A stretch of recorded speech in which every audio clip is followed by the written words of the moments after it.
labas, su jumis laida 15 minučių su Laura. Šiandien stame patyčios mokykloje ir už jos ribų. Mūsų studijos svečiai Rokas, gailiuosi, patyčios mokykloje. Nesigailiu to, ką dariau. Gediminas sako, patyčios mane užgrūdino. Viktorija, patyčios mane sužlugdė. Mūsų šiandienos ekspertai Gabrielė ir Vera. Viktorija, sakote, kad patyčios jūs sužlugdė. Papasakokite trumpai, ką jūs patyrėte mokykloje. Mano mokyklos istorija buvo labai siaubinga, turėjau didelį antsvorį, dėl to labai kompleksavau, paskui nutariau laikytis dietos, kol galiausiai susirgau anoreksija. Kaip į tai reagavo jūsų tėvai? Vis dėlto jūs palaikė ar ne? Ir ar kur nors kreipėtės? Policija, vaikų teisės, psichologas? Ne, nes nenorėjau, kad ta problema dar labiau iškiltų ir nes maniau, kad kai iš manęs tyčiasi, kai sužinos, kad aš kažkur kreipiausi, iš manęs tyčiasis dar labiau. Kaip jūs paveikė patyčios? Aš susirgau anoreksiją. O tėvai nepastebėjo to? Iš pradžių pastebėjau, kad numečiau svorą, bet po to, apie liką dar nenutokiam, bet paskui, kai mano svoris tapo ganėtinai mažas, nuvažiavau pas daktarus ir jie man diagnozavo ligą. O kaip jūs kovojate su savo liga? Aš nekovoju su ja. O kaip jūs dabar sveriate? 43 kilogramus. Ir manote, kad tai yra normalus svoris? Ne, aš nemanau, kad tai yra normalus svoris, bet aš bijau vėl priaugti svorį, kad vėl nepatirčiau to paties, ką patyriau mokykloje. Kodėl jūs įsikreipėte į psichologą? Aš nemaniau, kad tai yra būtina.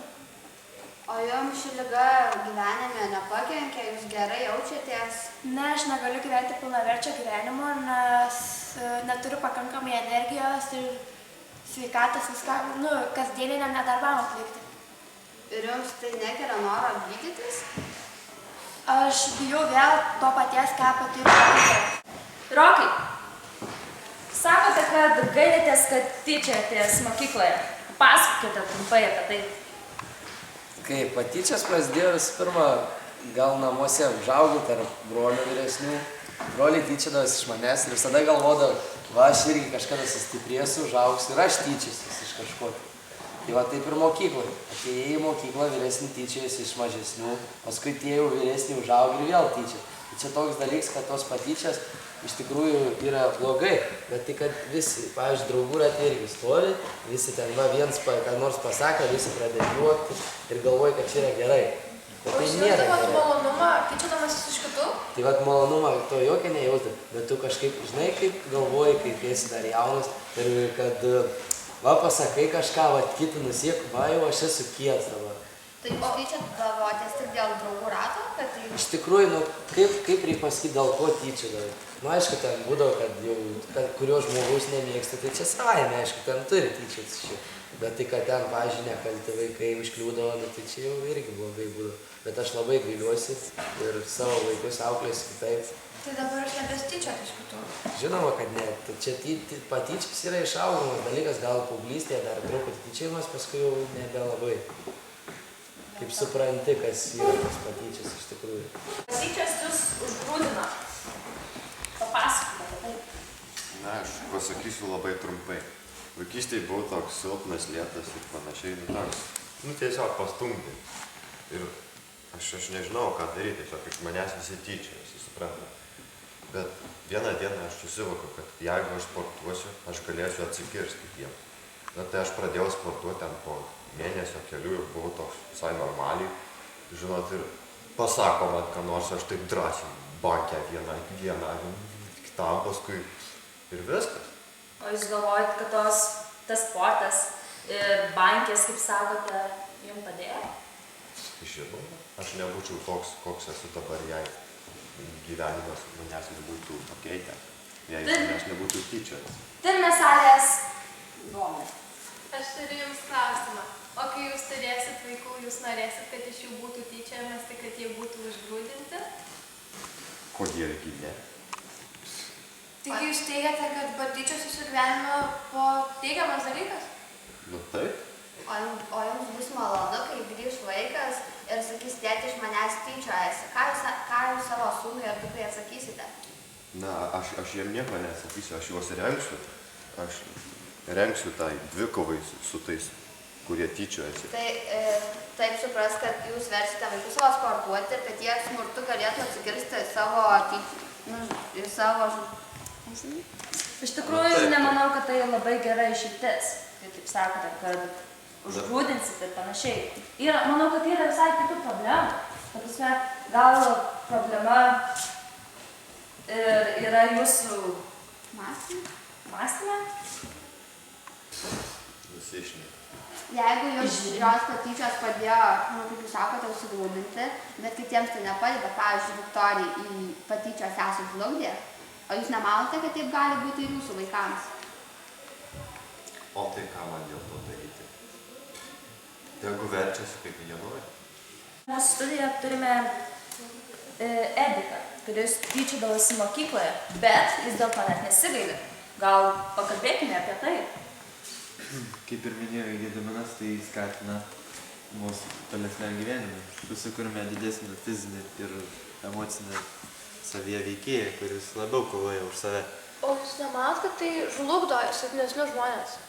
Tai jiems bus kaip tik silpnesniems stimulas siekti tų, kurie yra už juos aukštesni. Bet jis gali tik sužlugdyti žmonės, kaip Viktorija sužlugdė, pavyzdžiui, nes jis susirgo dabar anoreksija per tos, kurie iš jos tyčiojasi. Na, čia yra kaip ir medalio, viena yra antra pusė, viena yra naudinga, kita ne. Kiekviena situacija yra skirtinga, kaip ir gyvenime. Bet jūs labai čia taip, nemoku pasakyti, pasireiškia taip, kad jūs jau kaip atranką darot. Jūs jau kažkas būtumėt ir galėtumėt čia kitiem vadovauti, kad va, tu esi ten toks ir anos, o iš jūsų niekada nebuvo tyčiojamasi. Buvo anksčiau. Ir dėl ar pradėjote tyčiotis? Tai buvo viena iš paspirčių tam daryti. O dabar jūs tyčiotės dar iš kitų? Priklausomai nuo situacijos. O jūs pagalvojate, kad kai yra silpnas žmogus ir iš jo tyčiojamasi, tai pastumia link savižudybės? Čia jau yra klausimas. Taip gal ir pastumia. O kaip jūs reaguotumėte? Bet čia jau turi būti jau ne šiaip toksai patraukimas per dantį, kaip sakoma, bet jau turi būti tikras. O kaip jūs reaguotumėte, jeigu dėl jūsų sukeliamų patyčių nusižudytų žmogus? Manau, tikrai kitaip manyčiau tai ir nutraukčiau tai, ką... O jūs dabar apie tai nepagalvojate, kad galbūt reikia sustoti Taip pagalvoju, tyčiotis? kad tai, bet... O jūs... Nėra taip, kad aš kažkoks būčiau bejausmis ir vien tik tyčiučiausi ir nieko nedaryčiau. Bet jūsų tai nestabdo, kad jūs stotumėte Su amžiumi ir stabdo, bet yra ir, kad dar kažkiek ir vyksta. Manote, kad jums reikia psichologo galbūt pagalbos? Gal jis jums padės? Ne, aš puikiai susitvarkau su savo vidinę pusę. Nereikia jokio psichologo. Aš norėčiau pradėti, kaip čia pakalbėti apie savižudybės. Pavyzdžiui, kaip sakant, va taip žiauriai kažko nepasakyti, bet pavyzdžiui, jeigu kiekvienas po vieną blogą žodį, kiekvieną dieną pasakys tam žmogui, tai tas žmogus per laiką vis tiek gali palaužti. Bet patyčios... Nebūtinai turi, kad čia atsisėst ir per valandą laiką palaužti žmogų. Ne, Tai gali čia per yra, laiką. čia yra tas, kaip, jisai klūpės viskas, klūpės, priveda prie to. Ir dar, kaip Gediminas sako, ateini bankė. Bet tai neišeitis, Bet čia yra neišeitis. Visada suveikia. Bet visada Kartais suveikia. geriau Bet yra. parodai save, parodai, kad tu gali kažką. Bet kad tu gali. Ne, tai neparodo. Tai parodyti tavo stiprybę, bet tai tu esi bejausmis žmogus, jeigu tu gali... Tu parodai Bet savo kaip fizinę reikia jėgą. elgtis su tais, kurie tyčiojasi patys, ta prasme, nu, man tai labai yra žiūru, aš niekada negalėčiau, niekada tikriausiai nesu per savo gyvenimą tyčiojęs iš kito, nes man pačiai yra tiek buvo Jums gal problemų. taip atrodo. Palaukit. Bet nejaučiate, kad... Kartais yra. Mes turime salę Vitaliją, kuri patyrusi mokykloje patyčias, tačiau iš jos tyčiasi Edikas. Vitalija, kaip jūs jaučiatės, kai matote šalia sėdintį Ediką? Tiesą sakant, jau praėjo 3, bet ne 4 metai, kai baigiau mokyklą ir aš vis dar dabar pabundu nuo košmarų ir būtent mano košmaruose iškyla jo veidas. Tai vertė to susirūpinti dėl savęs. Aš kreipiausi ir į psichologus ir mane ir draugai labai rėmė.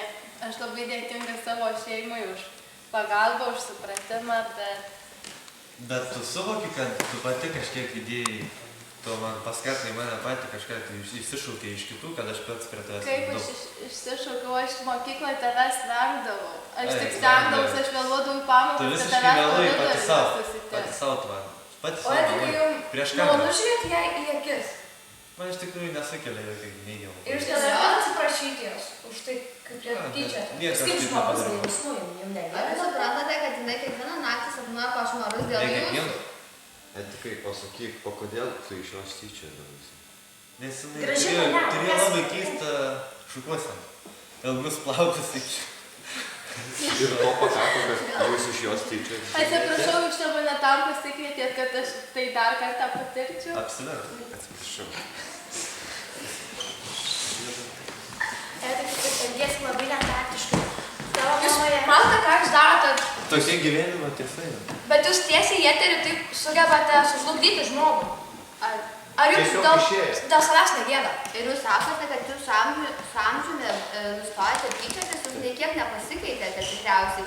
Jeigu žmogui dar tokius pačius jausmus sukeliate ir po 4 metų, aš manau, kad jums verta susimastyti dėl savo elgesio ir psichologinės būsenos. Gal ateityje ir susimestus. Ateityje gali būti per vėlu. Niekada nebūna per vėlu. Bus per vėlu. Oi, jis jau čia dabar Tai man. Edvardai, jūs gąsdina. Ačiū už pokalbį. Patyčios šiandienime gyvenime ne naujiena Lietuvos mokyklose. Tyčiojasi kas antras.